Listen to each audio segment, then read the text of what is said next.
Di sini saya akan bahas anime movie yang berjudul Koe no Katachi. Oke, langsung saja berikut kisahnya. Suatu hari, ada seorang siswa yang ingin mengakhiri hidupnya dengan terjun dari jembatan. Siswa tersebut bernama Soya Ishida. Saat akan mengakhiri hidupnya, ia merasa bimbang, dan dia mengingat kembali peristiwa di sekolah dasar yang membuatnya ingin bunuh diri. Cerita bermula saat di sekolah dasar. Ishida mempunyai dua sahabat yang sering bermain dengannya, yang bernama Shimada, dan yang satunya sebut saja A, dan teman kelas yang lain seperti Ueno, Kawai, dan Sahara. Suatu hari, ada seorang anak pindahan bernama Soko Nishimiya, yang merupakan seorang yang tuli. Selanjutnya, saat pelajaran berlangsung, Ueno disuruh membaca oleh guru, tetapi membacanya kurang bagus, dan gurunya pun berkomentar. Maka digantilah oleh si Nishimiya. Saat ia membaca, ternyata suaranya aneh. Tapi guru tersebut diam saja, yang membuat Ueno kesal. Karena saat dia membaca, malah dikomen oleh gurunya. Karena hal tersebut, dia dijauhi oleh Ueno dan gengnya. Terlepas dari kekurangannya, Nishimiya berusaha berlaku normal untuk menjalin pertemanan dengan teman kelasnya.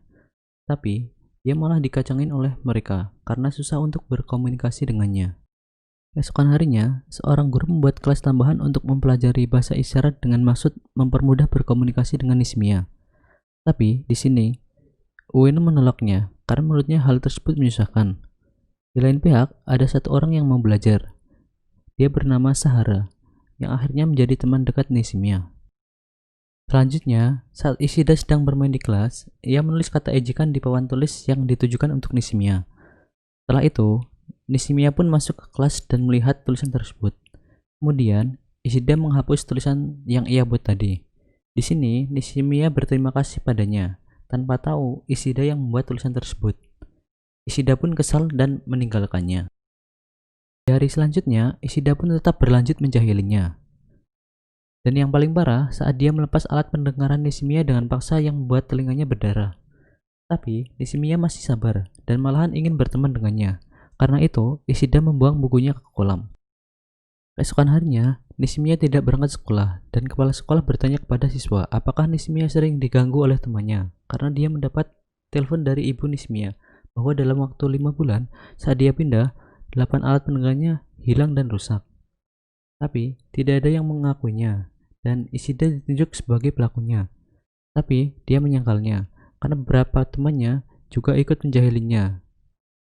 Setelah itu, teman-teman sekelasnya menjauhi Ishida dan membulinya. Sahabatnya, si Shimada dan A pun berpaling darinya.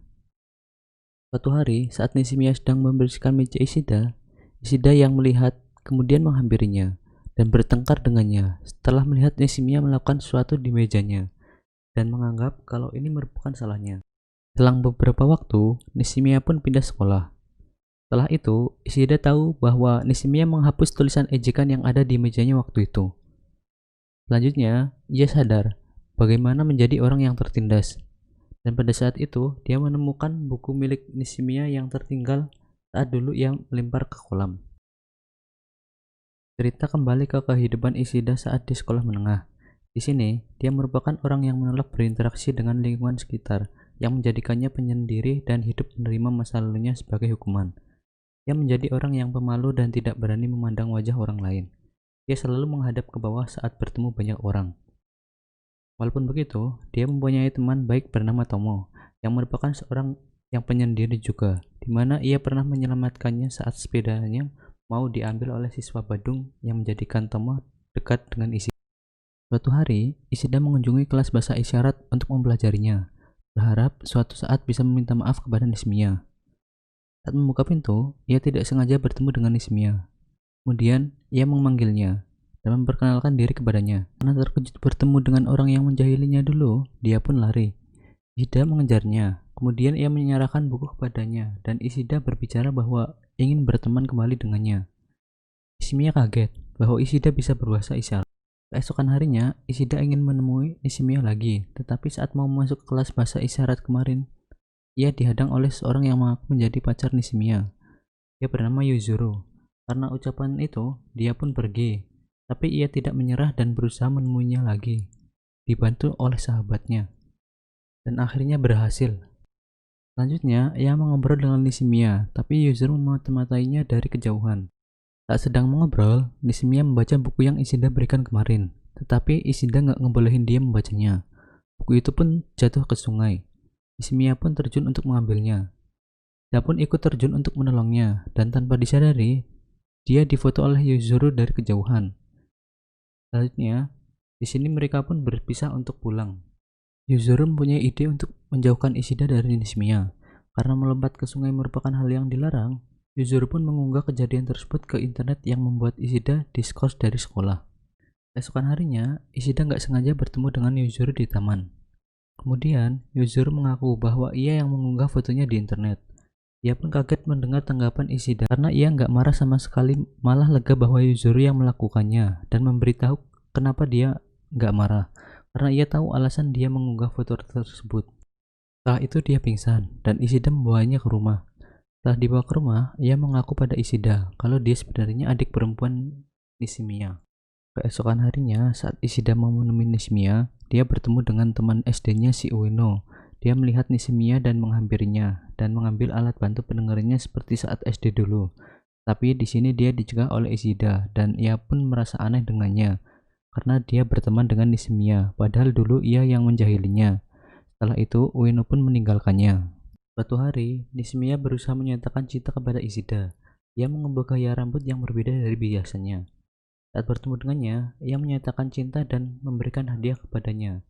Tapi, Ishida tidak memahaminya, karena Nishimiya mencoba untuk berbicara menggunakan ucapan. Kemudian, Nishimiya pun lari menghindar karena malu. Keesokannya, karena khawatir dan terus memikirkan apa maksud pemberian hadiah tersebut, Ishida pun mengajak Nishimiya bersama temannya ke taman bermain atas saran dari Yuzuru. Saat di taman bermain, mereka tidak sengaja bertemu dengan Ueno, dan Ueno memutuskan ikut bergabung dengan mereka. Setelah bermain cukup lama, Ishida diajak Ueno membeli makanan. Saat mendapatkan makanan, ia kaget bahwa penjualnya merupakan sahabatnya dulu si Shimada yang mengkhianatinya. Ia pun pergi berpaling darinya. Kemudian, Ueno mengejarnya dan menjelaskan bahwa ia ingin Ishida bisa baikan lagi dengan Shimada seperti dulu. Ia mengatakan bahwa ia membenci Nishimiya karena kehadirannya membuat pertemanan mereka menjadi renggang. Setelah itu, Ueno mengajak Nishimiya menaiki wahana kincir. Di situ ia mengungkapkan kebenciannya kepada Nishimiya. Mereka semua bertemu dan membahas kejadian dulu. Ini konflik pun memanas, di mana mereka saling tuduh siapa yang bersalah.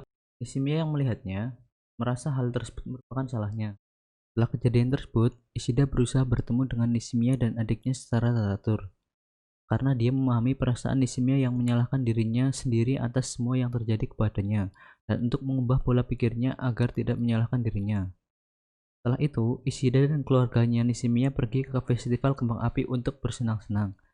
Tapi, belum lama festival dimulai, Nishimiya pamit pulang dengan alasan untuk menyelesaikan beberapa tugas sekolah dan berpamitan tanpa mau diantar.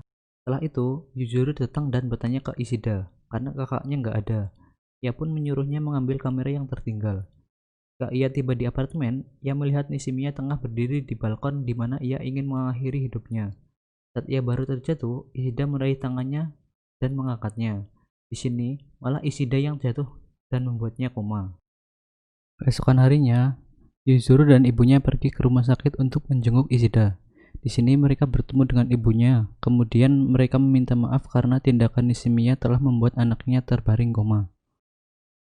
Selanjutnya, di depan rumah sakit, Ueno yang mengetahui kejadian tersebut menyalahkan Nishimiya bahwa dia penyebab hidup Ishida menjadi berantakan. Saat itu, ibu Nishimiya datang dan menghentikannya. Kemudian ia bertengkar dengan Ueno. Tapi, ibu Ishida datang dan melerainya. Nishimiya yang merasa bersalah meminta maaf kepada ibu Ishida. Pada suatu malam, Nishimiya bermimpi melakukan perpisahan dengan Ishida. Karena merasa takut, kemudian ia berlari ke tempat ia sering bertemu dengan Ishida. Di saat yang sama, Ishida bangun dari komanya. Dalam keadaan panik, ia berlari menuju ke tempat mereka sering bertemu, dan di situ ia melihat Nishimiya sedang menangis. Kemudian, dia secara sungguh-sungguh mengakui kesalahannya dahulu kepadanya dan meminta maaf, karena banyak hal yang telah terjadi mungkin membuat Nishimiya menyalahkan dirinya sendiri. Ishida meminta Nishimiya berhenti menyalahkan dirinya sendiri dan mengakui bahwa dulu dia juga pernah mencoba untuk mengakhiri hidupnya, tetapi pada akhirnya dia memutuskan tidak jadi melakukannya karena bunuh diri merupakan tindakan yang tidak tepat. Kemudian ia meminta Nishimiya untuk membantunya terus hidup. Setelah sembuh dari komanya, ia berangkat sekolah. Kemudian ia bertemu dengan teman-teman SD-nya dan menyadari bahwa mereka masih peduli padanya, di mana saat ia koma, teman-temannya selalu menjenguknya di rumah sakit, terutama Ueno. Dan akhirnya mereka pun berdamai, dan Ishida mengajak mereka untuk pergi ke festival sekolah bersama. Saat festival itu, akhirnya ia bisa melihat wajah orang lain dan ia melihat wajah bahagia teman-temannya, dan ia pun menangis karena akhirnya permasalahan pun bisa terselesaikan tanpa ada yang merasa tersakiti lagi, dan ia pun memahami makna pertemanan. Makanya saat sekolah itu belajar, jangan malah bully anak orang, karena semua orang pasti punya kekurangan, gak ada yang sempurna. Untuk itu ada teman yang saling membantu agar hidup penuh warna. Terima kasih sudah menonton.